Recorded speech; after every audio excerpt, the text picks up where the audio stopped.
सभी को निम्न प्रणाम। आज एक नए विषय के साथ आपके समक्ष उपस्थित हुए हैं और आज का विषय है जामभाणी साहित्य संस्कार परीक्षा। ये एक परीक्षा है जो जामभाणी समाज में करवाई जा रही है और वर्तमान समय में तो बहुत सारी जगहों पर यह परीक्षा हो रही है। जामभाणी साहित्य संस्कार परीक्षा इस परीक्षा का नाम है और इस परीक्षा का मुख्य उद्देश्य, महत्वपूर्ण उद्देश्य केवल एक ही है, समाज के बच्चों को, समाज के विद्यार्थियों को, समाज की नई पीढ़ी को समाज के इतिहास से, समाज की परंपरा से, समाज के साहित्य से अवगत करवाया जाए। और ये एक नींव है, ये परीक्षा, इसमें 50 प्रश्न पूछे जाते हैं और इन 50 प्रश्नों का सीधा सा संबंध हमारे इतिहास, हमारे साहित्य और हमारी परंपराओं से है। और इस परीक्षा को शुरू करवाने का विचार आया एडवोकेट बनवारी लाल जी बिश्नोई को और उन्होंने इस परीक्षा की शुरुआत की। 50 प्रश्नों को छांटा और इसे एक PDF के रूप में तैयार करके ये एक परीक्षा का इसे रूप दिया और फिर उनका साथ दिया पृथ्वी सिंह जी गीला बिश्नोई ने। इन दोनों ने अथक प्रयासों से इस परीक्षा की मुहिम को अब तक जारी कर रखा है और ये जारी चलती रहेगी।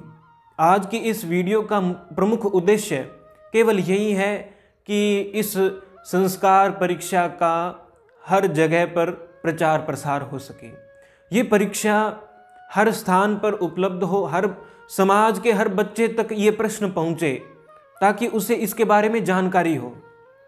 तो सबसे पहले उन 50 प्रश्नों की बात करते हैं और इस वीडियो का एक उद्देश्य ये भी है कि जब ये परीक्षा करवाई जाती है तो उससे 1-2 घंटे पहले परीक्षार्थियों को, विद्यार्थियों को इस 50 प्रश्न की जो ये प्रश्नोत्तरी है, इसकी उत्तर पुस्तिका उन्हें प्रदान कर दी जाती है, जिससे वे उन प्रश्न उत्तर उन दोनों को पढ़ करके समझ सकें और सरल साधारण प्रश्न हैं, आसानी से याद भी हो जाते हैं। लेकिन कई बार इतना समय परीक्षा करवाने वालों को भी नहीं होता, आगे भी जाना होता है, तो इसलिए ये एक वीडियो सब तक पहुंच जाए और इसके माध्यम से परीक्षा से पहले ही उन प्रश्नों की तैयारी की जा सके। इसलिए 50 प्रश्न और उनके उत्तर इस वीडियो में आप सबके सामने प्रस्तुत किए जा रहे हैं।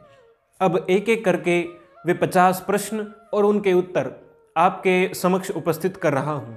सबसे पहला प्रश्न है, भगवान जाम्भोजी का अवतार कब हुआ?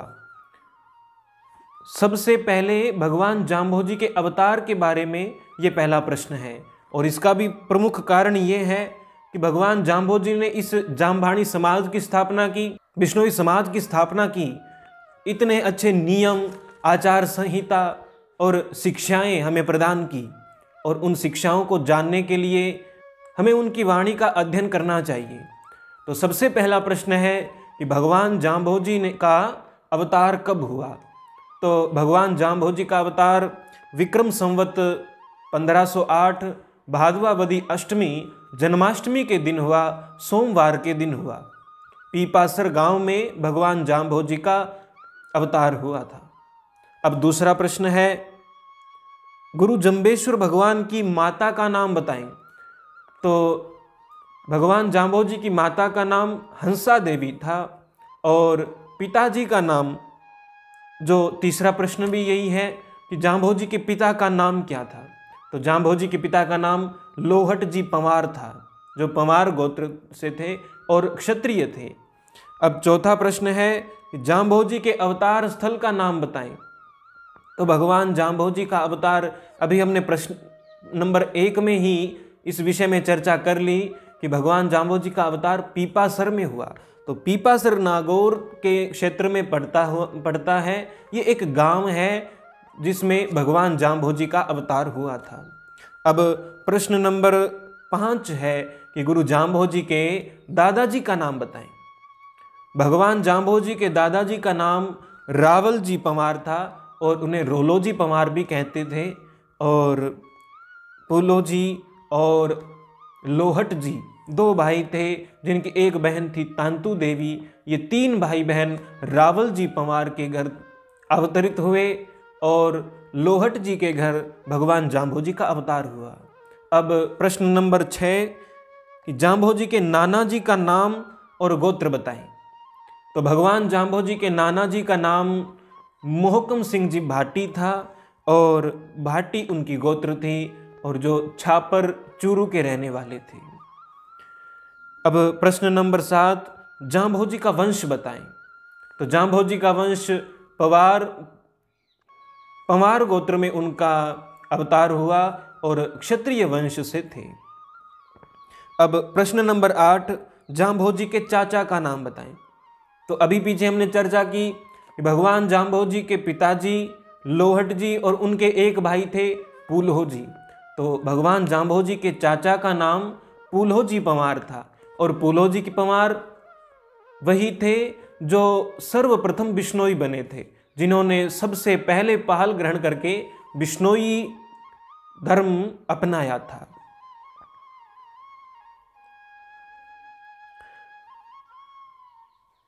प्रश्न नंबर 9 है जाम्भोजी की बुआ का नाम बताएं।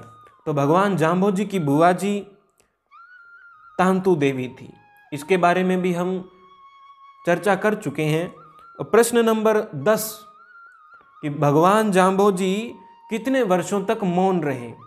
तो भगवान जाम्भोजी जन्म से लेकर 7 वर्षों तक मौन रहे, मौन लीला की। वे बोले नहीं और थोड़ा बहुत यदि बोलते भी थे तो बहुत कम समझ आता था, बहुत कम ही बोलते थे। अब प्रश्न नंबर 11 बिश्नोई धर्म की स्थापना किसने की। बिश्नोई धर्म, बिश्नोई पंथ, हम इसे कुछ भी कह सकते हैं, लेकिन इसकी स्थापना किसने की। तो भगवान जाम्भोजी ने, श्री गुरु जम्भेश्वर भगवान ने की। और इसीलिए उन्हें गुरु कहकर संबोधित किया जाता है, क्योंकि गुरु के रूप में आकर उन्होंने शिक्षाएं प्रदान की, आचार संहिता प्रदान की कि हम किस प्रकार अपने जीवन को जिए। प्रश्न नंबर 12 बिश्नोई धर्म के कितने नियम थे। अभी हमने बात की कि आचार संहिता प्रदान की, तो भगवान जाम्भोजी ने इस संहिता में 29 नियम बताए। उन 29 नियमों में उन्होंने जिया ने जुगती और मुआ ने मुक्ति का संदेश दिया, अर्थात जब तक जीवित रहेंगे युक्ति पूर्वक जीवन जिएंगे और मृत्यु के उपरांत मुक्ति प्राप्त होगी। अब प्रश्न नंबर 13 शब्दवाणी में कितने शब्द हैं। तो शब्दवाणी में 120 शब्द हैं। शब्दवाणी उसे कहा जाता है जो भगवान जाम्भोजी की वाणी है। भगवान जाम्भोजी ने जो कुछ कहा उन्हें शब्द कहा गया और उन शब्दों को एकत्रित करके शब्दवाणी कहा जाता है। शब्दवाणी में 120 शब्द हैं। वैसे तो भगवान जाम्भोजी ने अपने जीवन काल में अनेकों शब्द कहे। एक उक्ति है कि अनंत शब्द सतगुरु कया, वर्ष 85 परवान, नाथे जी रे कंठ एता रया, सीख्या वील सुजान।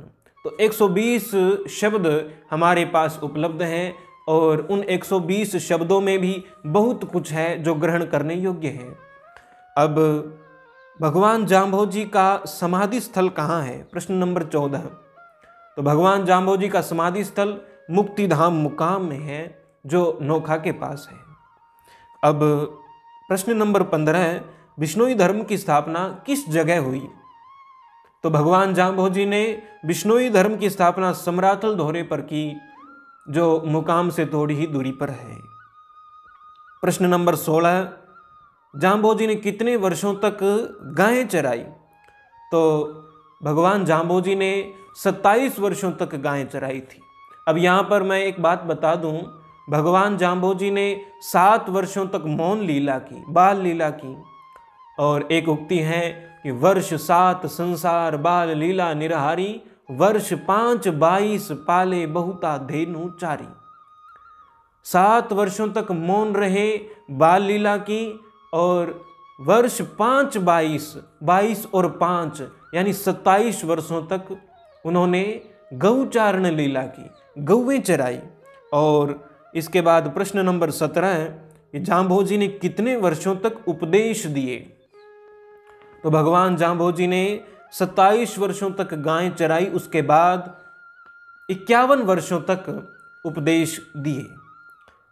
प्रश्न नंबर 18, जांबोजी ने सबसे पहले किसे बिश्नोई बनाया?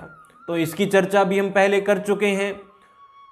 भगवान जांबोजी ने सबसे पहले अपने चाचा जी पुलहो जी को बिश्नोई बनाया था। और अगला प्रश्न है, जांबोजी किस देवता के अवतार थे? तो बिश्नोई समाज में भगवान जांबोजी को भगवान विष्णु का अवतार माना जाता है। और शब्दवाणी में भी स्वयं भगवान जांबोजी ने भी कई बार इसकी पुष्टि भी की है।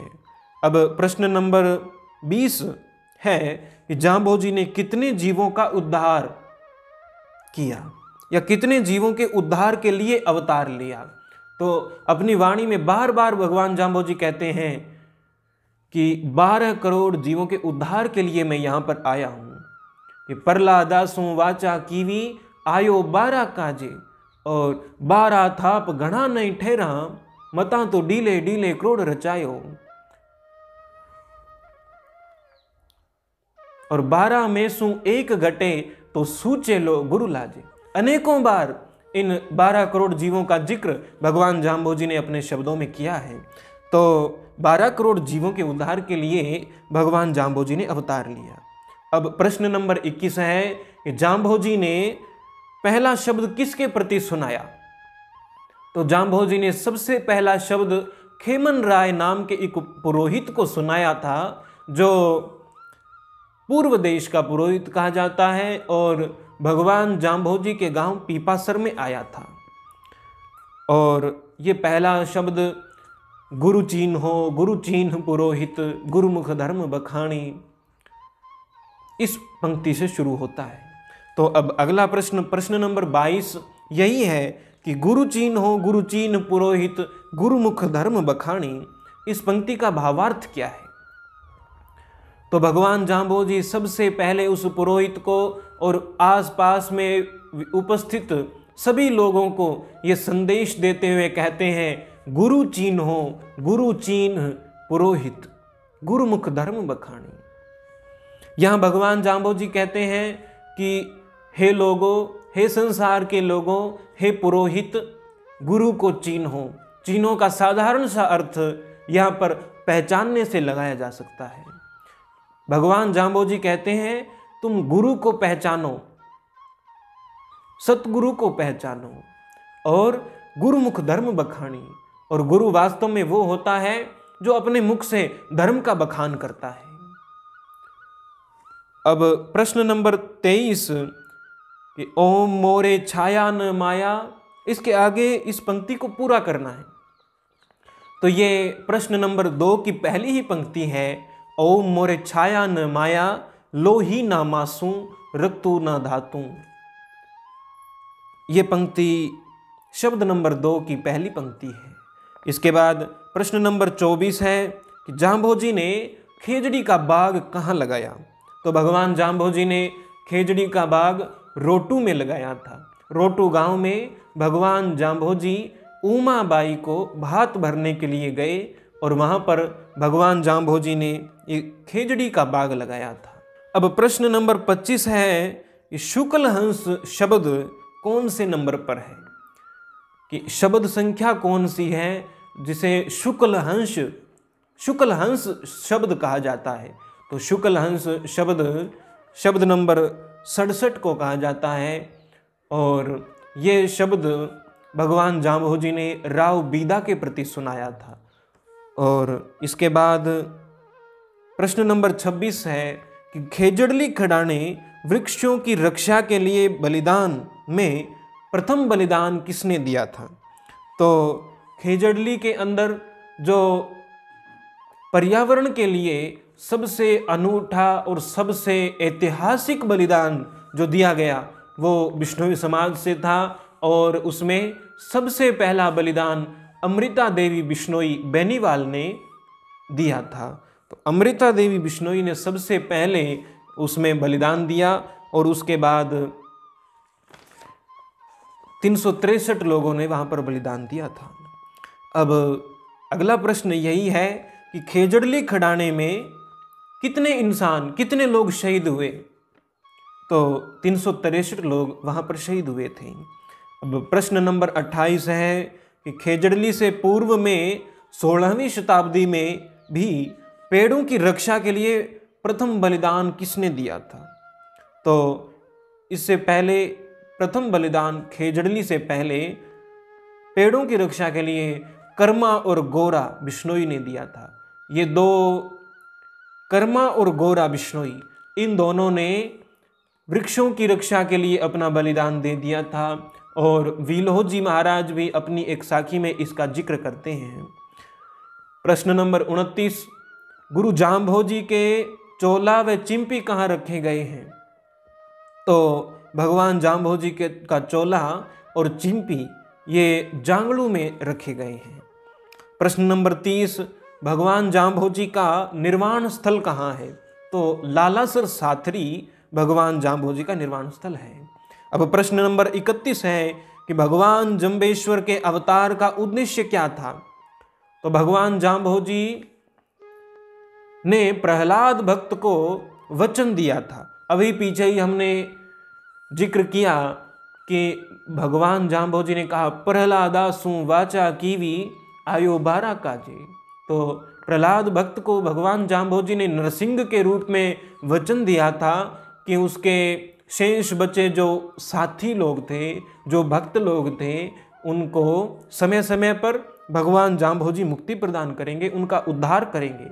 तो उसी वचन को पूरा करने के लिए प्रहलाद भक्त के जो शेष बचे 12 करोड़ अनुयायी थे, उनके उद्धार के लिए भगवान जाम्भोजी ने अवतार लिया था। अब अगला प्रश्न है, युग कितने होते हैं? तो युग 4 होते हैं, 4 युग होते हैं। और इसमें भी अगला प्रश्न आ गया, कलयुग कितने वर्षों का होता है?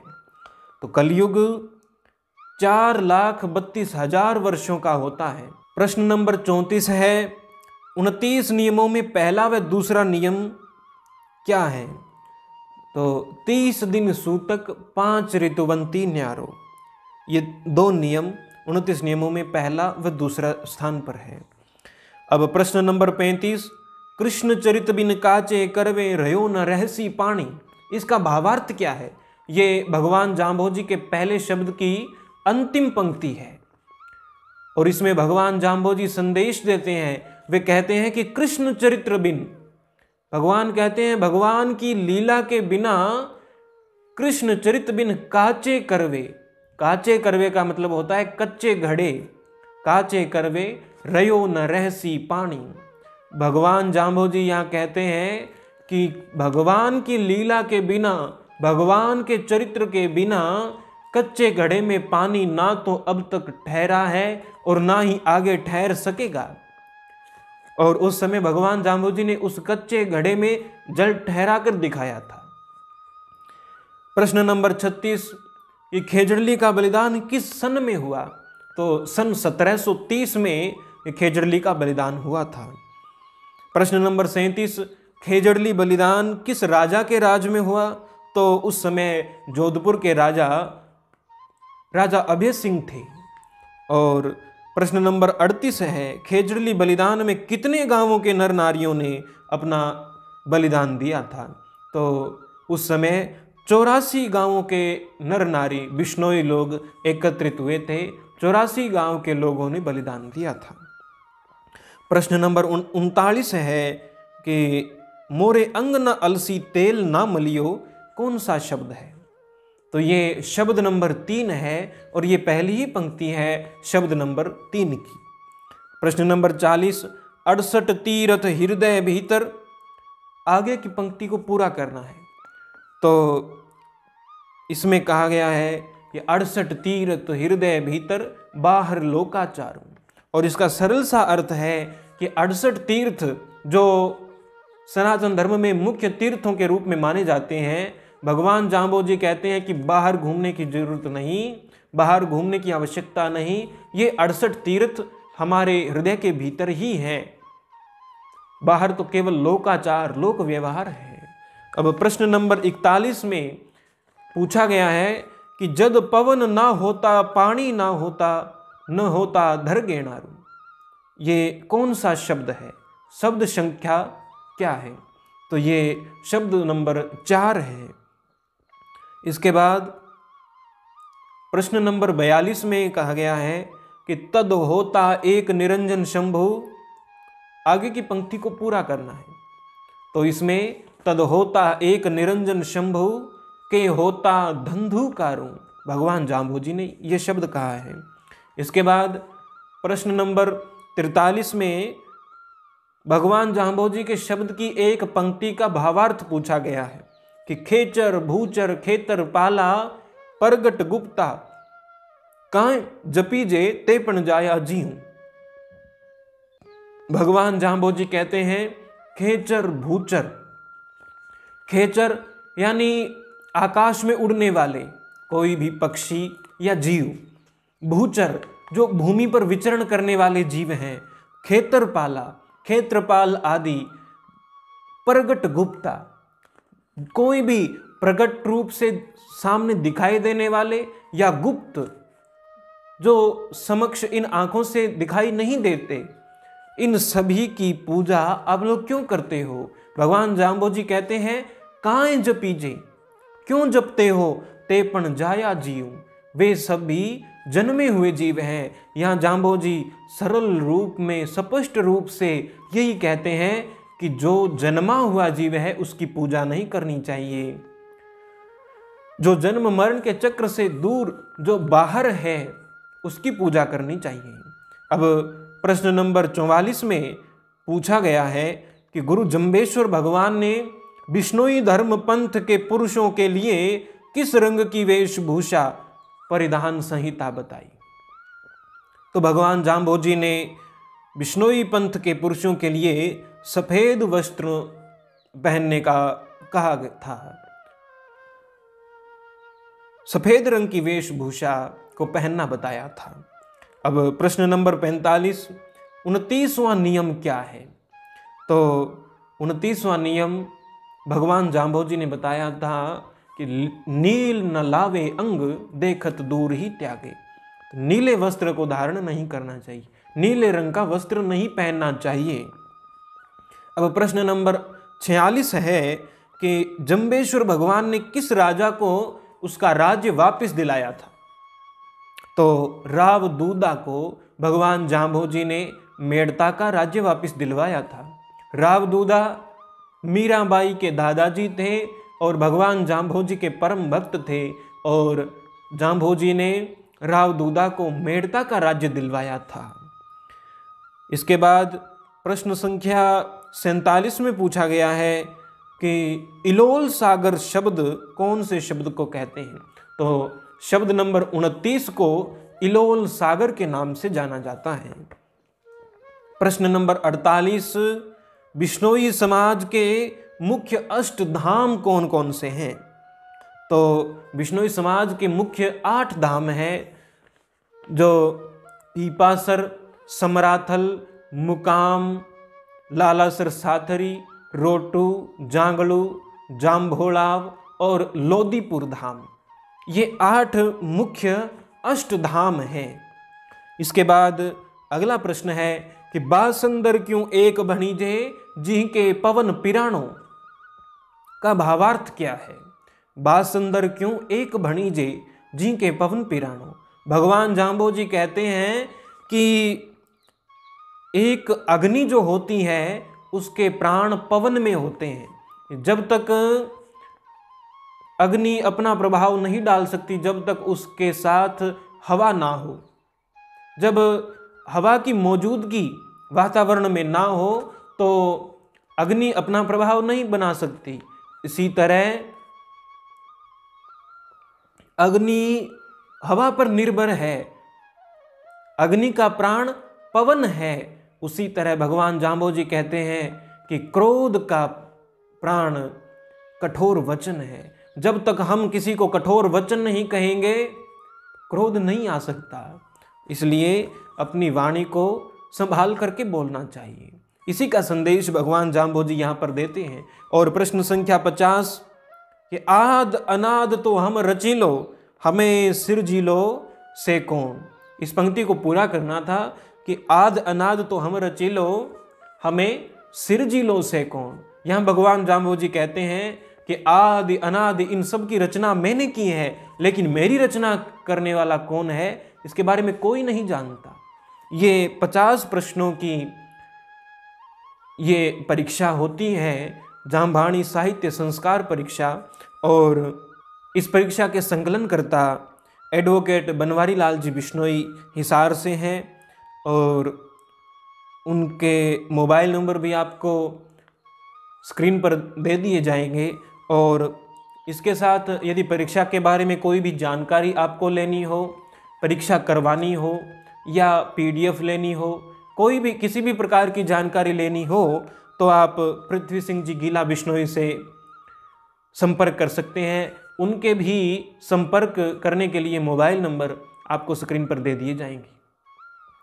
अब ये परीक्षा समय समय पर हर स्थान पर करवाई जाती है। मुख्य रूप से ये परीक्षा भगवान जाम्बोजी के मंदिर प्रांगण में ही होती है, और विगत समय में गांव नाढोड़ी फतेहाबाद हरियाणा में भी जाम्बाणी हरि कथा के दौरान ये परीक्षा करवाई गई, जहां पर पृथ्वी सिंह जी गीला बिश्नोई उपस्थित थे और अन्य लोग भी वहां पर उपस्थित थे। और वहां पर भगवान जाम्बोजी के मंदिर प्रांगण में ये परीक्षा करवाई गई। और इस परीक्षा में पास होने वाले 100 में से 100 नंबर लेने वाले विद्यार्थियों को सम्मान भी दिया जाता है, पुरस्कार भी दिया जाता है, उन्हें सम्मानित भी किया जाता है। तो इसी क्रम में नाढोड़ी में हुई इस परीक्षा में पृथ्वी सिंह जी गीला बिश्नोई ने यहाँ पर उपस्थित उन विद्यार्थियों को, कई विद्यार्थियों को 100-100 रुपये भी प्रदान किए, जंब सागर पुस्तक उन्हें प्रदान की, शब्दवाणी प्रदान की, और 2-2 लड्डू भी उन्हें बांटे गए। और ये सब पृथ्वी सिंह जी गीला बिश्नोई और बनवारी लाल जी एडवोकेट, इन दोनों के अथक प्रयासों से ये परीक्षा जारी चल रही है, और इसके लिए हम उनका धन्यवाद भी करते हैं और ऐसी आशा करते हैं कि ये परीक्षा भविष्य में भी इसी प्रकार होती रहे, ताकि समाज के जो नव वर्ग हैं, जो नई पीढ़ी तैयार होने जा रही है, उनमें सामाजिक तौर पर आध्यात्मिकता भी उनके भीतर भरे, वे अपने संस्कारों को जान सके। इसलिए इस परीक्षा का नाम रखा गया है जाम्बाणी साहित्य संस्कार परीक्षा। इसमें हम उनके अंदर संस्कार भर रहे हैं, अपने समाज के प्रति, अपने इतिहास के प्रति, अपनी परंपराओं के प्रति उन्हें सचेत करना हमारा परम कर्तव्य है। और इस वीडियो का मुख्य उद्देश्य यही है कि इस जाम्बाणी संस्कार साहित्य संस्कार परीक्षा का आप सब लोगों तक प्रचार हो सके। और इसलिए आप सबसे निवेदन है कि समाज के हर व्यक्ति तक इस वीडियो को, इन प्रश्नों को, इस परीक्षा को पहुंचाने में सहयोग करें और इस वीडियो को अधिक से अधिक शेयर करें। निमन प्रणाम।